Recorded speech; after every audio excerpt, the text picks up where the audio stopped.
तो आज के इस लेक्चर में हम बैटरी और सेल के बारे में पढ़ेंगे। अभी तक हमने क्या क्या पढ़ लिया, एक बार रिकैप करके देखते हैं। करंट पढ़ लिया, current density, drift velocity, resistivity, conductivity, mobility, resistance, इतनी सारी चीज़ें हमने कवर कर रखा है। अब जैसे मान लेते हैं कि हमारे पास कोई रेजिस्टेंस है, उस रेजिस्टेंस में आपको करंट फ्लो कराना है। तो जब करंट फ्लो करेगी तो अंदर इलेक्ट्रॉन का कॉलिजन होगा। उस कॉलिजन में इलेक्ट्रॉन जो एनर्जी गेन करते हैं वो लूज़ कर देते हैं और वो हीट के फॉर्म में हमें एनर्जी मिलती है। तो अब ये एनर्जी हम प्रोवाइड कहाँ से करेंगे? जब तक हम एनर्जी प्रोवाइड नहीं करेंगे तब तक कभी भी इलेक्ट्रिक करंट इस्टेब्लिश नहीं हो सकती है।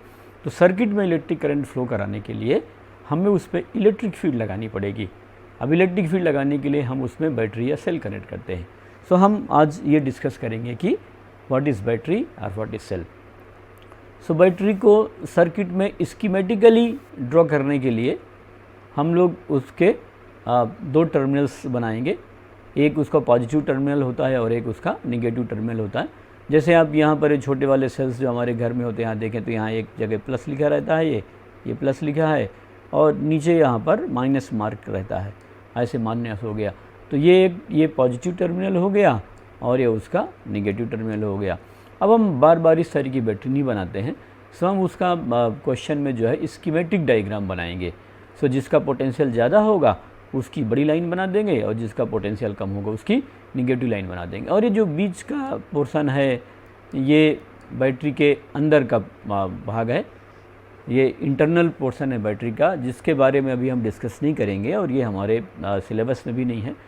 बट थोड़ा सा जब हम इलेक्ट्रोडायनामिक्स पढ़ लेंगे तो बाद में हम बैटरी पढ़ सकते हैं कि बेसिकली बैटरी क्या है। एक बार हम इलेक्ट्रोमोटिव फोर्स वगैरह पढ़ लेते हैं, फैराडेज लॉ पढ़ लेते हैं, इलेक्ट्रोमैग्नेटिक वेव पढ़ लेते हैं, तो हमारा आउटलुक काफ़ी वाइड हो जाएगा चीज़ों को समझने के लिए। तो हम बैटरी पढ़ लेते हैं कि ड्राई बैटरी क्या होती हैं, वेट बैटरी क्या है, केमिकल रिएक्शन की वजह से हम एनर्जी कैसे प्रोड्यूस कर पाते हैं। तो इस तरीके से हम सब कैलकुलेशन परफॉर्म कर। यहाँ पर मैंने एक सेल का एक क्रॉस सेक्शन डायग्राम लिया है।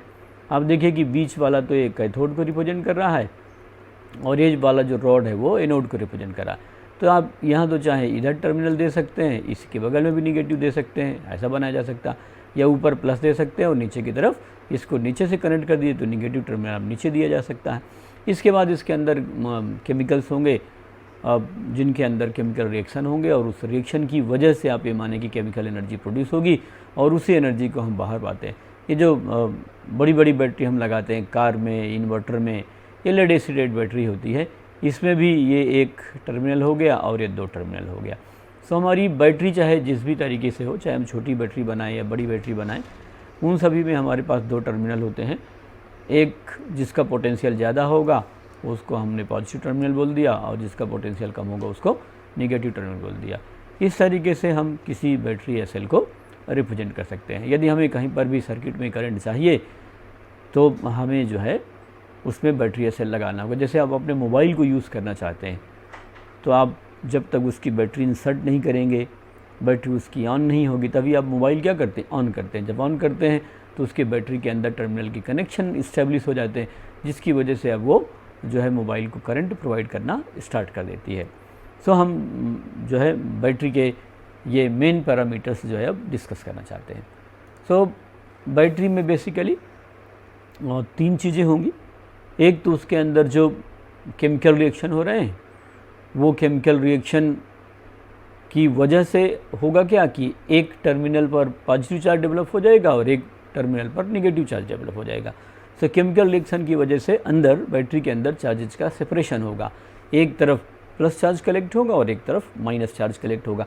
जहाँ पर पॉजिटिव चार्ज कलेक्ट हो गया है उसका पोटेंशियल ज़्यादा होगा, इसलिए हम उसे बोलेंगे पॉजिटिव टर्मिनल या हाई पोटेंशियल टर्मिनल। और दूसरा जहाँ पर निगेटिव चार्ज कलेक्ट हो गए हैं वो निगेटिव टर्मिनल कहलाएगा, जिसका पोटेंशियल क्या होगा, लो होगा। इन दोनों टर्मिनल के बीच में पोटेंशियल डिफरेंस हो गया। अब यदि पोटेंशियल डिफरेंस है तो आप इनको किसी भी वायर से ज्वाइन कर दीजिए। तो आप जैसे इन दो टर्मिनल को जिसके पोटेंशियल डिफरेंस हैं यदि आप किन्हें किसी वायर से कनेक्ट करेंगे तो उस वायर के अंदर इलेक्ट्रिक फील्ड इस्टेब्लिश हो जाएगी। वह इलेक्ट्रिक फील्ड वायर के अंदर जो फ्री इलेक्ट्रॉन हैं उन फ्री इलेक्ट्रॉन पर फोर्स लगाने लगेगी। फोर्स लगाएगी तो इलेक्ट्रॉन क्या करेंगे, ड्रिफ्ट करेंगे, और ड्रिफ्ट करेंगे तो हमें करंट मिल जाएगी। सो हमें सर्किट में किसी वायर में करंट कैसे मिली, हम उस वायर को बैटरी के दोनों टर्मिनल से कनेक्ट कर देते हैं। जब हम बैटरी के दोनों टर्मिनल से कनेक्ट करेंगे तो बैटरी पॉजिटिव टर्मिनल से नेगेटिव टर्मिनल के बीच में उस वायर के अंदर इलेक्ट्रिक फील्ड इस्टेब्लिश कर देगी। इस इलेक्ट्रिक फील्ड को इस्टेब्लिश करने में बैटरी को वर्क करना पड़ेगा। वर्क करेगी बैटरी तो एनर्जी सप्लाई करेगी, एनर्जी सप्लाई करेगी तो उसको एनर्जी चाहिए, तो हम एनर्जी कहाँ से लाते हैं? उसके अंदर केमिकल रिएक्शन प्रोड्यूस करके। सो हम बैटरी क्या है, ये कैसे है, अंदर रिएक्शंस कैसे हो रहे हैं, अभी हम ये डिटेल नहीं देख रहे हैं। सो बैटरी के बेसिकली हम सर्किट सॉल्व करने के लिए बैटरी के कितने पैरामीटर्स की हमें ज़रूरत पड़ेगी वो हम एक बार यहाँ पर देख लेते हैं। सो parameters of A cell.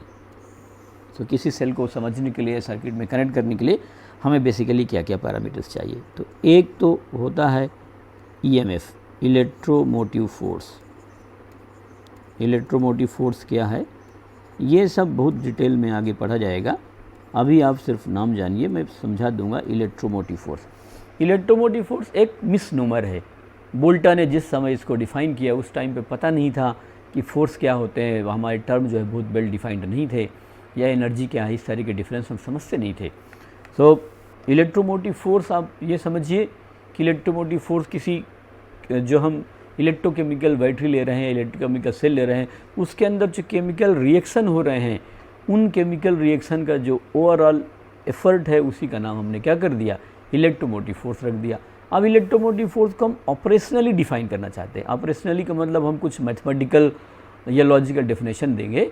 So electromotive force को हम कैसे डिफाइन करेंगे कि एक राउंड पूरा चक्कर घुमाने में बैटरी को जो वर्क करना पड़ेगा यूनिट पॉजिटिव चार्ज पर, that work is known as electromotive force. So electromotive force क्या हो गया? EMF is the work done, EMF is the work done in moving a unit positive charge once around a circuit, once around a circuit। सो किसी circuit में एक बार पूरा circulate करने में जो वर्क करना पड़ेगा that is known as EMF। So EMF battery की एक प्रॉपर्टी है, ये दिया रहेगा 1.5 वोल्ट। आप कभी बैटरी देखें मोबाइल की या कहीं देखें तो उस पर लिखा रहेगा ये 1.5 वोल्ट, 2 वोल्ट, 3 वोल्ट, 5 वोल्ट। तो इस तरीके से हम इस बैटरी के EMF को E से लिखेंगे। सो बैटरी का EMF जब E से लिखेंगे तो ये 1.5 वोल्ट, 2 वोल्ट, 9 वोल्ट, इस तरीके से हम बैटरी के EMF को क्या कर सकते हैं? रिप्रेजेंट कर सकते हैं। तो जैसे हमने बैटरी के EMF की 3 एग्जांपल लिए, 1.5 वोल्ट की बैटरी, 2 वोल्ट की बैटरी और 9 वोल्ट की बैटरी। इसका क्या मतलब हुआ कि हम उस बैटरी को जिस सर्किट में कनेक्ट करेंगे तो जब उस सर्किट में वो एक राउंड यूनिट पॉजिटिव चार्ज को घुमा देगी, एक राउंड कंप्लीट करा देगी, तो उसको वर्क कितना करना पड़ेगा? 1.5 जूल। 2 वोल्ट वाली को 2 जूल करना पड़ेगा और 9 वोल्ट की बैटरी को 9 वोल्ट का वर्क करना होगा। अब इलेक्ट्रोमोटिव फोर्स के बाद हम जो है इसमें बैटरी का टर्मिनल पोटेंशियल डिफरेंस लेना चाहते हैं। सो नेक्स्ट है terminal potential difference. So terminal potential difference TPD। सो बैटरी के मैंने आपको 2 टर्मिनल बताए थे। अब हम हमेशा स्कीमेट्रिक बैटरी बनाएंगे। ये 2 टर्मिनल हैं, एक प्लस और एक माइनस, ये 2 टर्मिनल हो गए और इनके बीच का जो पोटेंशियल डिफरेंस है उसके हम B से लिखेंगे। सो TPD is the terminal potential difference between the battery. जब हम किसी बैटरी को किसी भी एक्सटर्नल रेजिस्टेंस से लगाएंगे या एक्सटर्नल डिवाइस पे लगाएंगे तो उस डिवाइस पर बैटरी जितना वोल्टेज अप्लाई करेगी वो वोल्टेज क्या कहलाता है? उसका टर्मिनल पोटेंशियल डिफरेंस कहलाता है। अभी आगे समझेंगे। तो बैटरी के टर्मिनल्स के बीच में जो डिफरेंस है that is known as terminal potential difference. So क्या लिखा जाए? The potential difference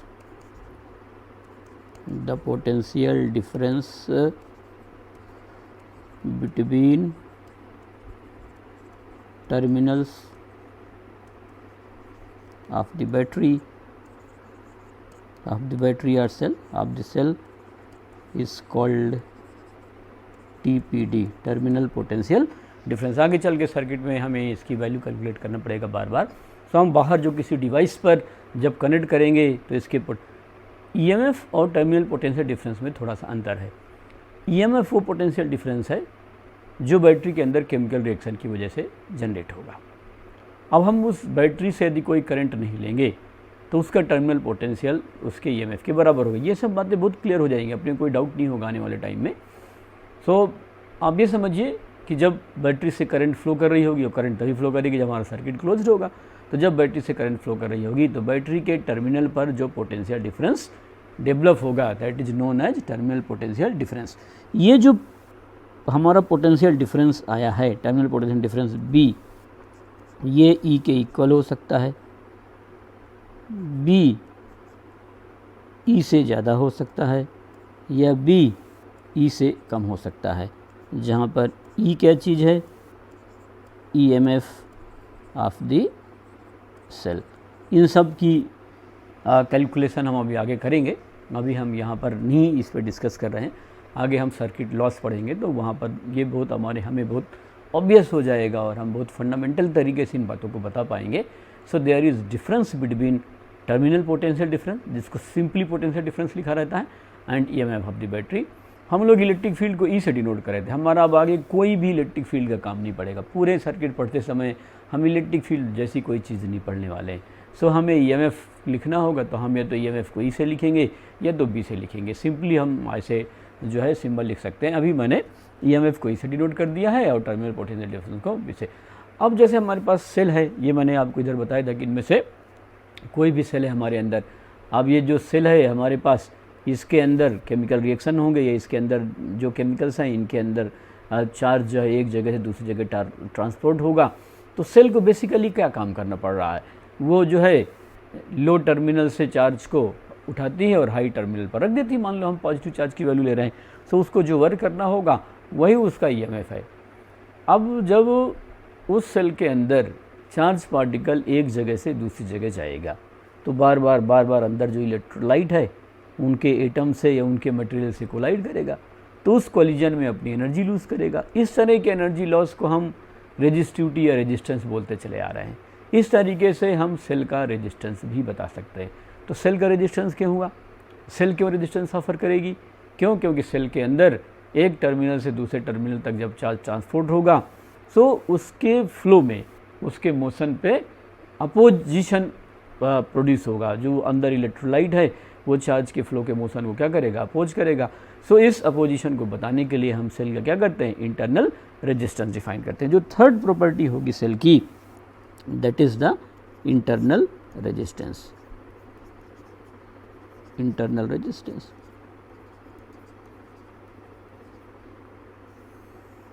internal resistance को हम R से लिखेंगे। So resistance offered by the cell to the flow of charge inside the cell is known as internal resistance। तो ये cell का अपना इंटरनल रेजिस्टेंस हो गया। अब हम सेल को ड्रॉ कैसे करेंगे। सो नेक्स्ट है how to draw a cell and connect it to the battery.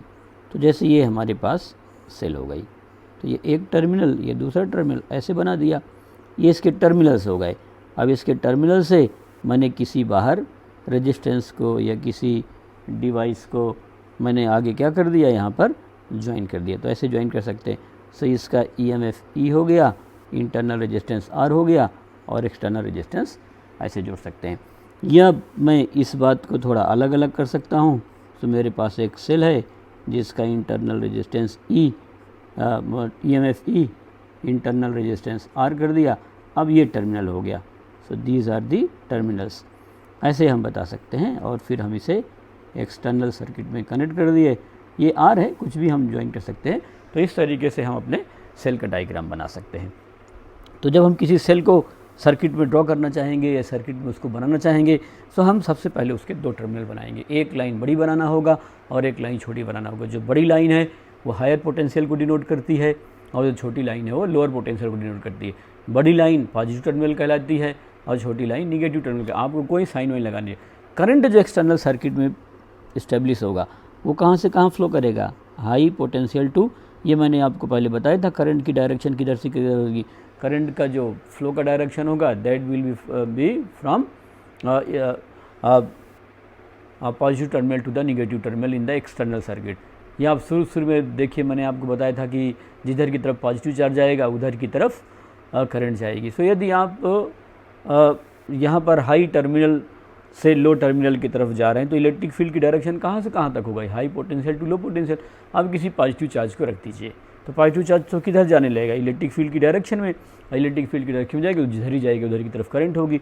सो आप नट सेल में सिर्फ ये बात याद रखिए कि जो करंट हम एक्सटर्नल सर्किट में ड्रॉ करेंगे बैटरी से, वो बैटरी जब करंट देगी एक्सटर्नल सर्किट को तो हमेशा उसके पॉजिटिव टर्मिनल से निकलेगा। इसी तरीके से हम यहाँ पर ये सिंगल बैटरी लगाए हैं, जब आगे हम मल्टीपल बैटरी लगाएंगे तो देखेंगे यदि हम कई सारी बैटरी लगा दें तो उसमें सबसे ज़्यादा जिसका पोटेंशियल होगा वो मेन करंट देगी वहाँ से, और बाकी चार्ज भी हो सकती है और डिस्चार्ज भी हो सकती है। सो मैंने मान लिया कि यहाँ से इधर की तरफ करंट जा रहे हैं, तो हम इस तरीके से करंट को क्या कर सकते हैं, रिप्रेजेंट कर सकते हैं। अब नेक्स्ट हमें इसमें देखना है रिलेशन बिटवीन, जैसे मान लेता हूँ कि मेरे पास एक करंट आई है, यहाँ पर भी करंट आई मान लिया। सो इन दोनों में से कोई भी सर्किट रिप्रेजेंट कर सकते हैं, यहाँ पर ई और आर लिखना होगा। बहुत बार हम इंटरनल रेजिस्टेंस नहीं लिख रहे होते हैं। सो फॉर आइडियल बैटरी, उस केस में हम बैटरी को आइडियल ले लेते हैं। So for ideal battery R is taken to be 0। सो अपनी सुविधा के लिए हम इंटरनल रेजिस्टेंस को 0 भी ले सकते हैं। सो यदि कभी आपको बैटरी का इंटरनल रेजिस्टेंस नहीं दिया है तो उसको 0 ट्रीट कर लेंगे, अदरवाइज हमें दिया रहेगा उसका इंटरनल रेजिस्टेंस। नेक्स्ट हमें यहाँ पर पढ़ना है relation between I, E, R and R, इनके बीच का हमें रिलेशन देखना है। सो आप देखिए मैंने आपको बताया था ओम्स लॉ में कि B इज इक्वल टू किसके इक्वल होता है, आई आर के। ये जो टोटल करंट होगी that is the potential difference divide by R. तो हम जो पोटेंशियल डिफरेंस अप्लाई करेंगे उस पोटेंशियल डिफरेंस को B is the potential difference applied, B is the applied potential difference, ये अप्लाइड पोटेंशियल ऐसे भी लिख सकते हैं, अप्लाइड पोटेंशियल। सो आप देखिए बैटरी के लिए मैं देख लेता हूँ, मैंने यहाँ पर पॉजिटिव टर्मिनल मान लिया, ये नेगेटिव टर्मिनल, ये इंटरनल रेजिस्टेंस, यहाँ से यहाँ तक बैटरी का टर्मिनल हो गया, ये एक्सटर्नल रेजिस्टेंस यहाँ पर मान लिया। So this is our external resistance. So यहाँ पर मैंने ये कनेक्ट कर दिया, ये यहाँ से रेजिस्टेंसेस को मैंने कनेक्ट कर दिया, ये आर हो गया और ये EMF ही हो गई। मैंने अभी आपको करंट बताया है, सो करंट प्लस से निकलेगी और माइनस पे क्या करेगी, इंटर करेगी। ये सब बातें सर्किट सॉल्व करते समय काम आएगा। अब हम जो स्टडी कर रहे हैं यहाँ से आगे सर्किट थ्योरी, ये हमारी करंट इलेक्ट्रिसिटी का कोर पोर्शन है, बार बार केवल यही आएगा। अभी हमने पीछे जो कवर किया है वो आप बीच बीच में कभी कभी रिवाइज़ कर सकते हैं, वो ना तो उतना बहुत इंपॉर्टेंट है ना उसका उतना ज़्यादा एप्लीकेशन है, बट हाँ फंडामेंटल लेवल पर सब्जेक्ट समझने के लिए हमें सारी बातों पर ध्यान देना आवश्यक होता है। अब हम सर्किट प्रिंसिपल्स पढ़ने जा रहे हैं। सर्किट में यदि आपको करंट इस्टेब्लिश करना है तो आपको बैटरी लगानी ही पड़ेगी। बैटरी के हमने 3 पैरामीटर्स डिफाइन किए, एक उसका EMF का बहुत सिंपल सा मतलब ये है कि केमिकल रिएक्शन की वजह से अंदर कुछ इफेक्ट प्रोड्यूस होगा, उस इफेक्ट की वजह से बैटरी वर्क करेगी। तो सर्किट में पूरे एक चक्कर लगाने के लिए positive charge, unit positive charge पे जो वर्क बैटरी करेगी that is known as its EMF। ऐसा हमने कोई कैलकुलेशन नहीं किया, ना हमें करेंगे, हमें बैटरी का EMF हमेशा प्रोवाइड किया रहेगा।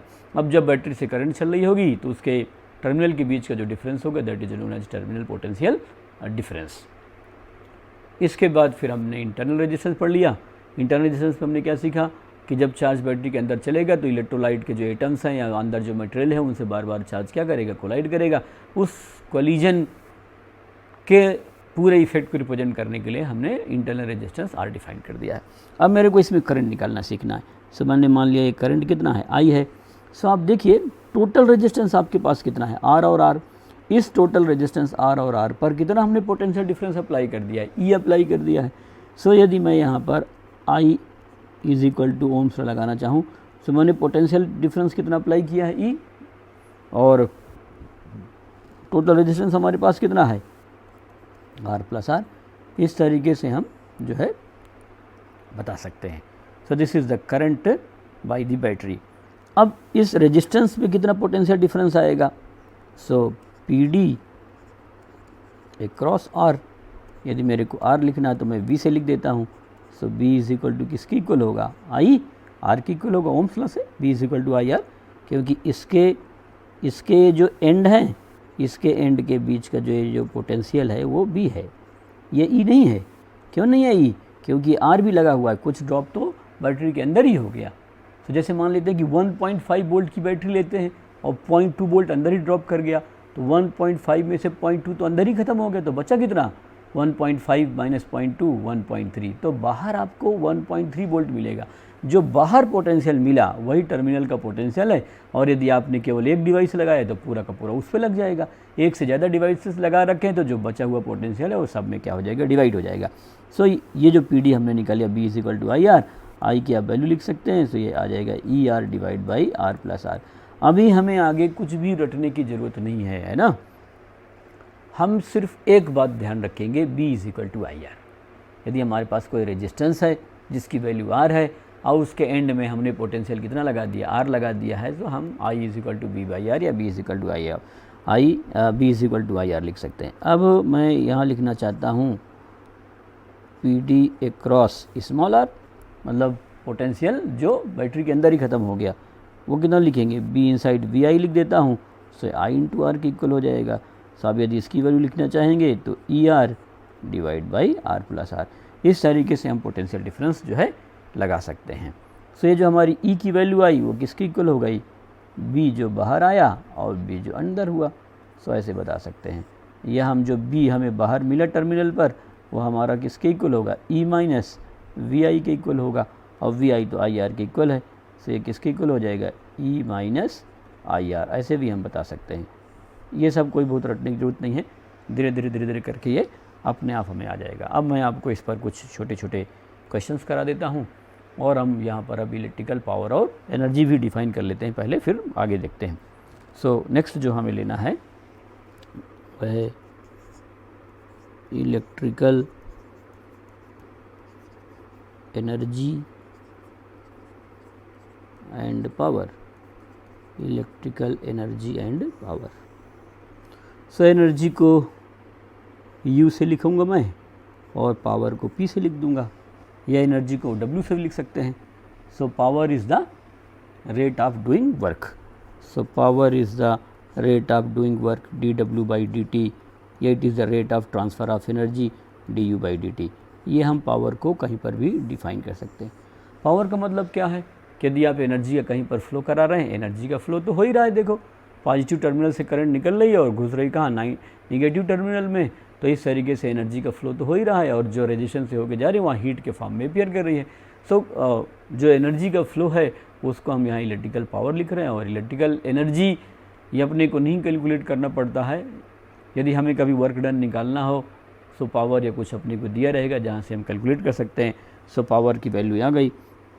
अब आप मान लेते हैं यहाँ पर आपको इलेक्ट्रिकल एनर्जी निकालना है, सो हम आसानी से इसको इंटीग्रेट करके बता सकते हैं। सो अब हमारे पास मान लो कोई एक डिवाइस है, ये हमारे पास एक डिवाइस हो गई, इट इज़ अ डिवाइस। अब इस डिवाइस के दो टर्मिनल्स हैं जिनको हम कनेक्ट करेंगे। अब इस डिवाइस पर पोटेंशियल डिफरेंस लगाएंगे, आप पोटेंशियल डिफरेंस अप्लाई करेंगे या इसका पोटेंशियल डिफरेंस होगा तब ये पावर और एनर्जी जनरेट कर सकती है। सो this is your device.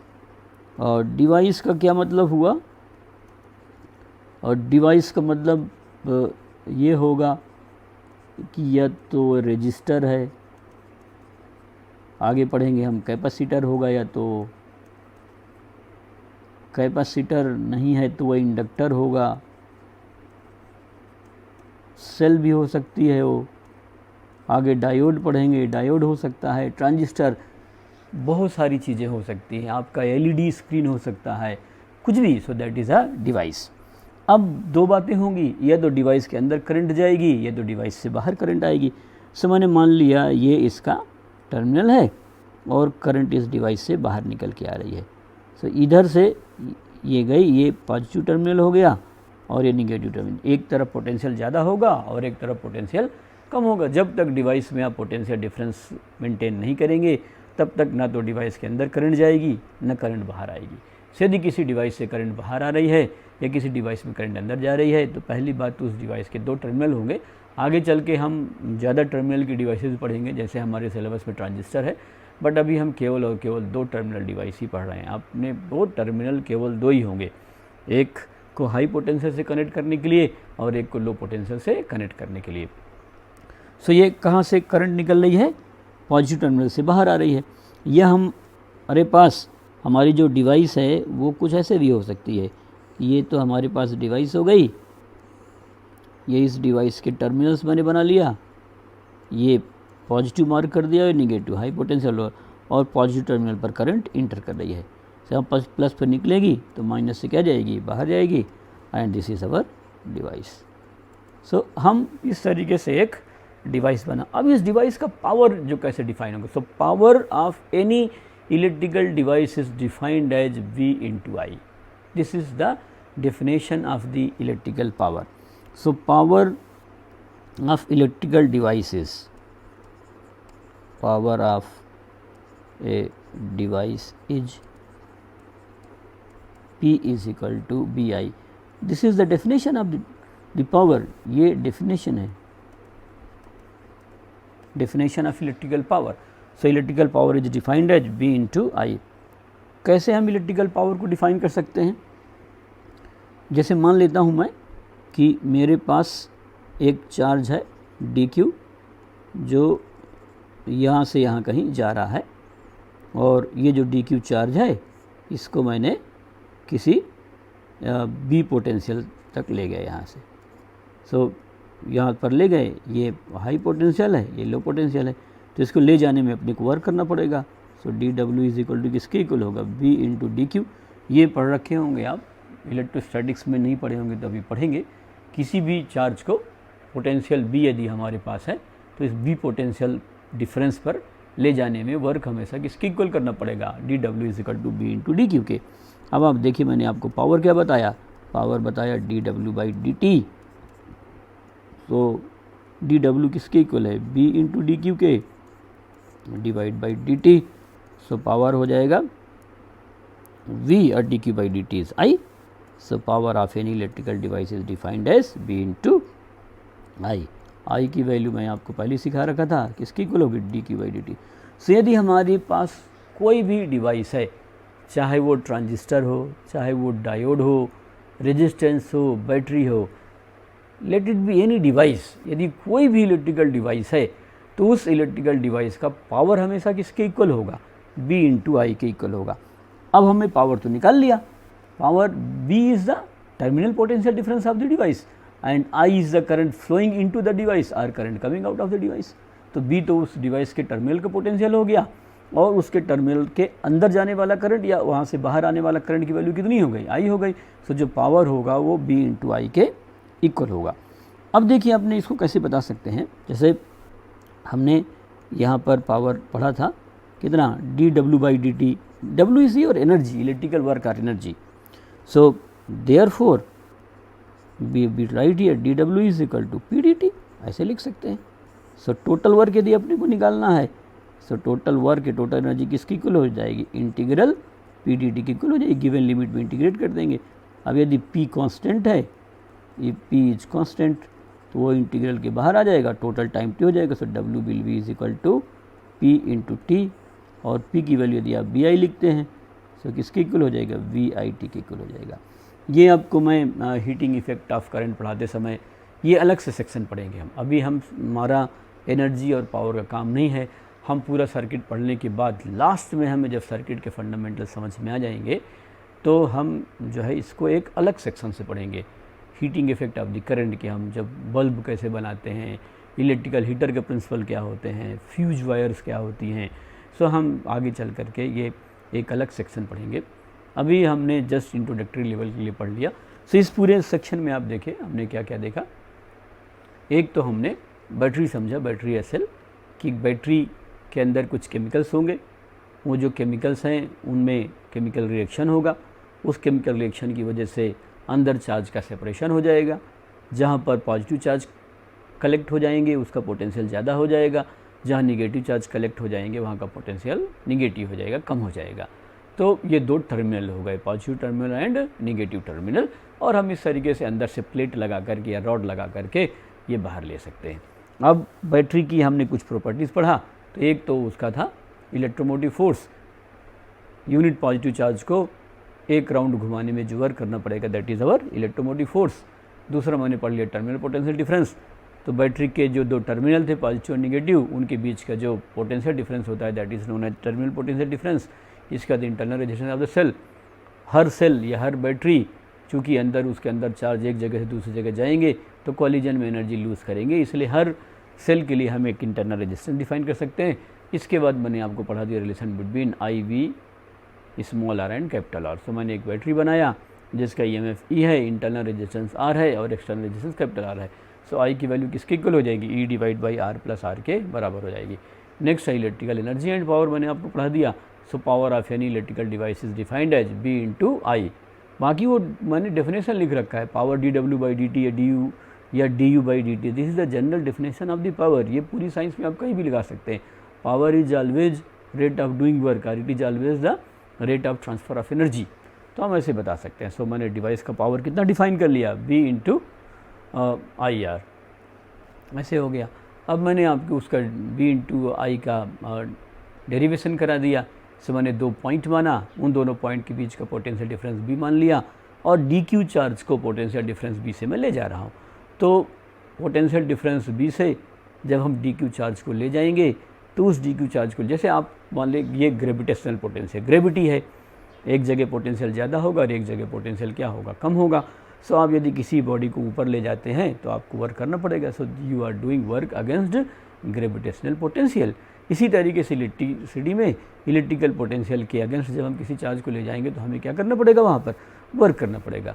So power मैंने डिफाइन कर लिया dW/dt और वर्क की वैल्यू कितना लिख दिया, B potential difference into charge मैंने DQ लिया है, तो यहाँ पर P dW/dt लिख दिया और dW/dt यहाँ W की वैल्यू कितनी लिख दिया, B इंटू DQ, और dQ/dt कितना हो गया I, तो यहाँ पर power P is equal to B into I लिख दिया और I क्या है dQ/dt। सो पावर की वैल्यू यहाँ से हमारी कैलकुलेट हो गई।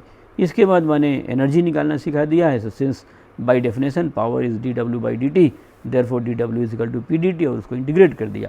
अब यदि पावर कांस्टेंट है तो P बाहर आ जाएगा, dt का इंटीग्रल टोटल टाइम T मान लिया मैंने।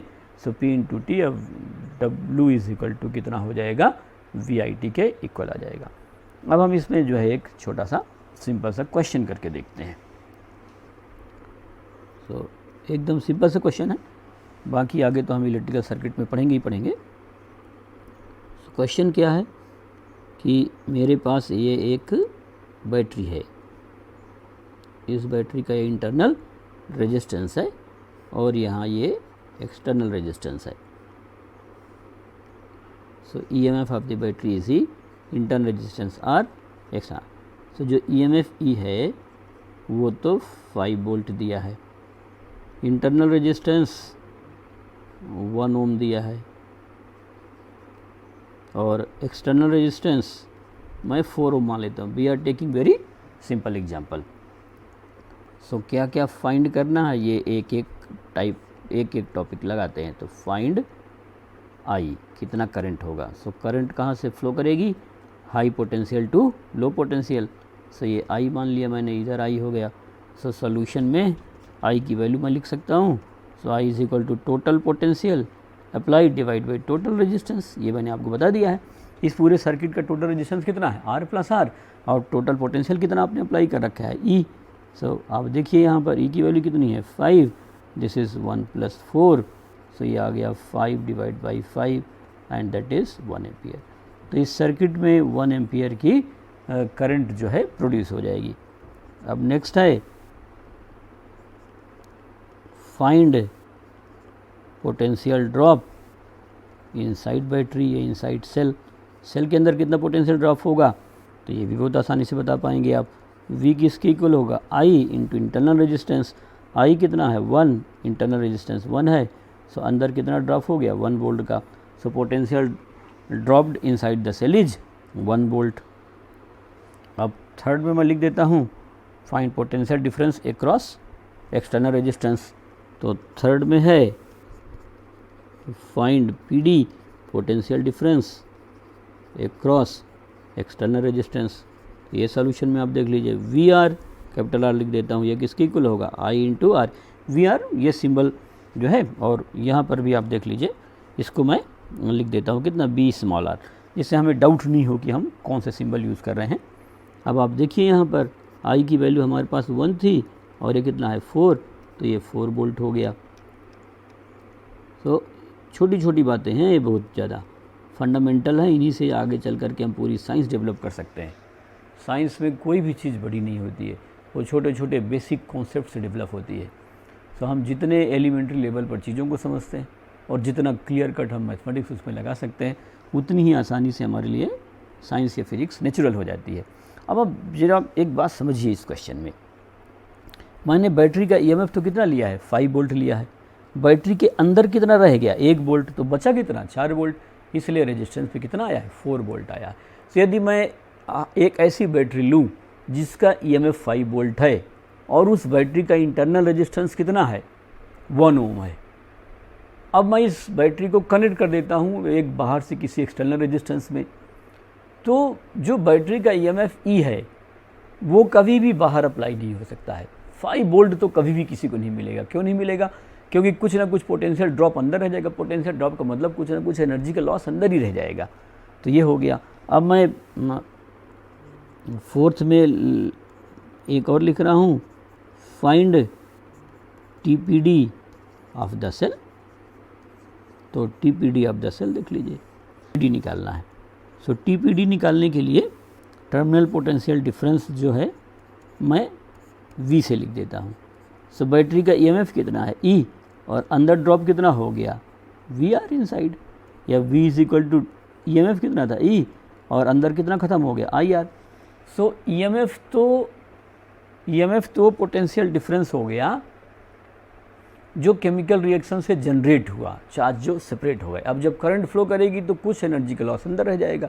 सो ईएमएफ में से अंदर कितना वोल्टेज ड्रॉप रहेगा उसको माइनस कर देंगे, जो बचेगा that is your terminal potential difference. So यहाँ V और E की वैल्यू हमारे पास थी 5, ये मैंने आपको पहले कैलकुलेट करा दिया है, 1 × 1, सो कितना हो गया 4 वोल्ट हो गया। वो तो आना ही आना था। अब आप यहाँ ज़रा एक बार समझ के देखिए, ये बैटरी, ये इंटरनल रेजिस्टेंस, और यहाँ पर मैंने R लगा दिया है ना। हाँ, टर्मिनल्स बैटरी क्या है, ये एक टर्मिनल हो गया, ये एक टर्मिनल हो गया, और ये दूसरा टर्मिनल हो गया। ये सब अंदर की कहानी है, ये अंदर, ये बैटरी का अंदर का पोर्शन है ये पूरा। तो टर्मिनल जिसके बाहर हैं, सो इसके टर्मिनल से किसको ज्वाइन कर दिया है, R को। तो जो इसके टर्मिनल का पोटेंशियल डिफरेंस होगा वही रेजिस्टेंस का होगा, इसीलिए रेजिस्टेंस के पोटेंशियल की क्या आ गया है, बराबर आ गया है। सो बैटरी का टर्मिनल पोटेंशियल डिफरेंस तो 4 वोल्ट आना ही आना था। सो आप जो है बैटरी का टर्मिनल पोटेंशियल डिफरेंस किससे निकाल सकते थे, बैटरी बाहर करंट दे रही है E - IR, अंदर करंट जाएगा तो मैं आगे आप बताऊंगा आपको जब चार्जिंग के टाइम पे क्या होगा। यह भी सब बहुत लॉजिकली निकालना सीखेंगे। सो जब बैटरी से करंट फ्लो हो रही होगी उस टाइम पर बैटरी का जो EMF होगा वो कभी भी बाहर अवेलेबल नहीं होगा, तो उसके टर्मिनल पर जो पोटेंशियल अवेलेबल होगा that is known as terminal potential difference of the battery. ऐसे हम बता सकते हैं। नेक्स्ट एक क्वेश्चन हमें करना है, सेम इसी तरह का एक क्वेश्चन ले लिया जाए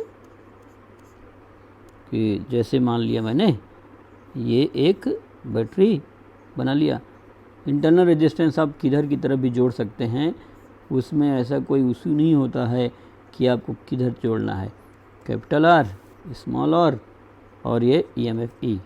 सो बैटरी का जो EMF है वो मैं 10 वोल्ट ले लेता हूँ, इंटरनल रेजिस्टेंस तो मैं 2 ओम ले लेता हूँ, और एक्सटर्नल रेजिस्टेंस मैं 3 ओम ले लेता हूँ। ठीक है, क्वेश्चंस में एक एक करके देखते हैं। सो फाइंड I निकालना है।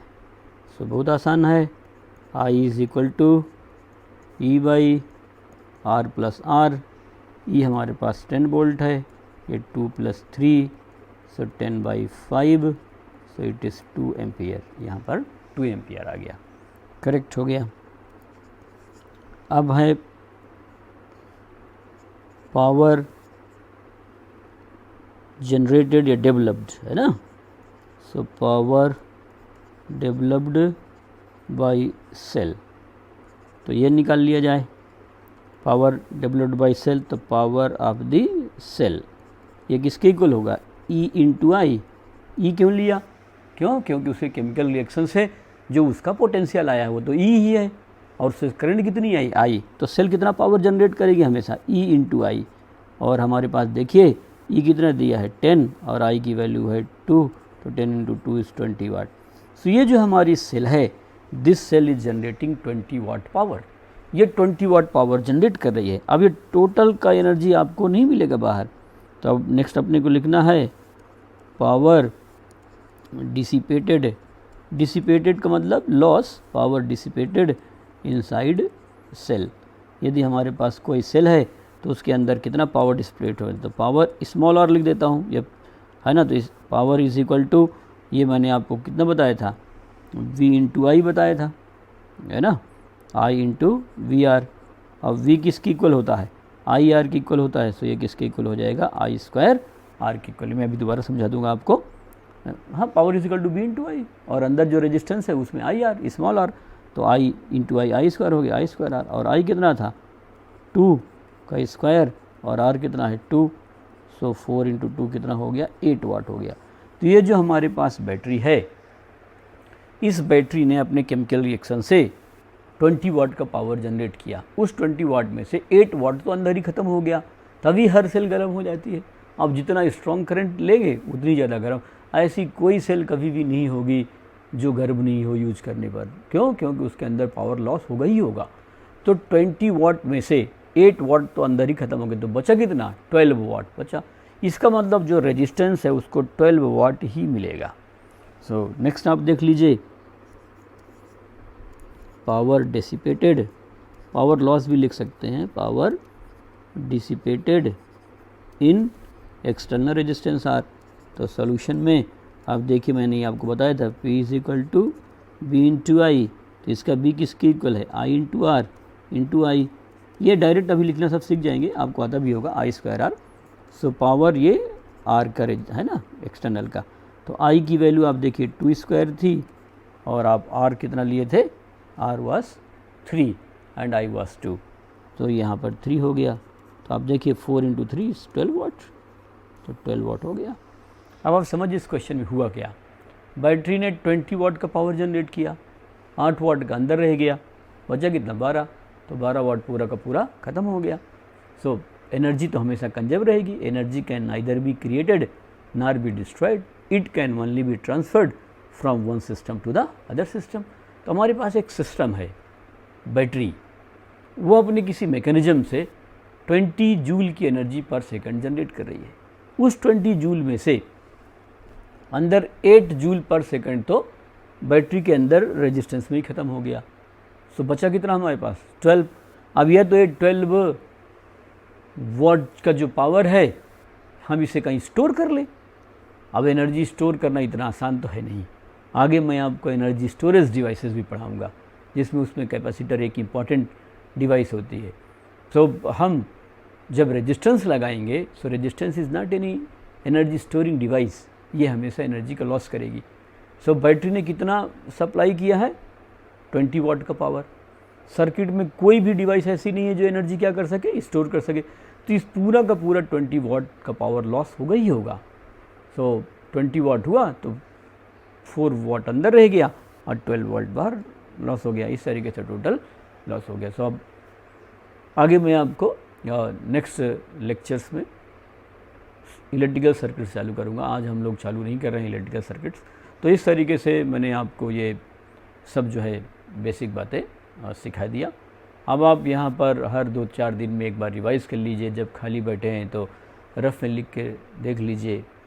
हमारे लेक्चर भी थोड़ा मतलब ज़्यादा ही होते हैं, वो तो 6 घंटे के लेक्चर्स होते हैं। ऑनलाइन हम जितना क्लास में हम 1.5 घंटे में पढ़ाते हैं, वो ऑनलाइन में 40 मिनट में, 45 मिनट में या 50 मिनट में ज़रूर कवर हो जाता है।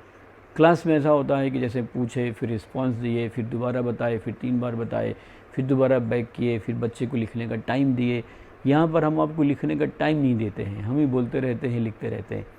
तो वो जो क्लास में डिक्टेट करने का टाइम होता है वो टाइम यहाँ बच जाता है। इसलिए कंटेंट जो है ऐसा है, और एकदम जैसे राइट टाइम पर होना चाहिए, जितना डिलीवर होना चाहिए जितने टाइम पर वही डिलीवरी हो रही है। इससे बहुत ज़्यादा स्पीड से नहीं पढ़ाया जा सकता, अभी आप समझ नहीं पाएंगे क्योंकि चैप्टर्स बहुत सारे चल रहे हैं। तो आप यहाँ तक प्रैक्टिस कर लीजिए। मैंने अभी आपको केवल DPP एक ही दिया है, उसका सोल्यूशन पोस्ट कर दिया था। अब संडे को आपका टेस्ट है, टेस्ट में केवल रेजिस्टेंस तक आएगा, और उसमें भी जो रेजिस्टेंस है उसमें इंटीग्रल वाले क्वेश्चंस अभी आपको करने की ज़रूरत नहीं है। पहला टेस्ट है, इसलिए आप सिंपल चीज़ें तैयार कीजिए, रिवाइज़ कीजिए, एकदम बेसिक बातें सीखिए। बहुत कठिन बातें जो हैं या जो बहुत टफ न्यूमेरिकल है आप उसको फर्स्ट रीडिंग में स्किप कर सकते हैं। पहले टेस्ट लेने के बाद हमें थोड़ा आइडिया होगी कि आप कहाँ तक समझ पा रहे हैं। सो आज के लिए बस इतना ही है।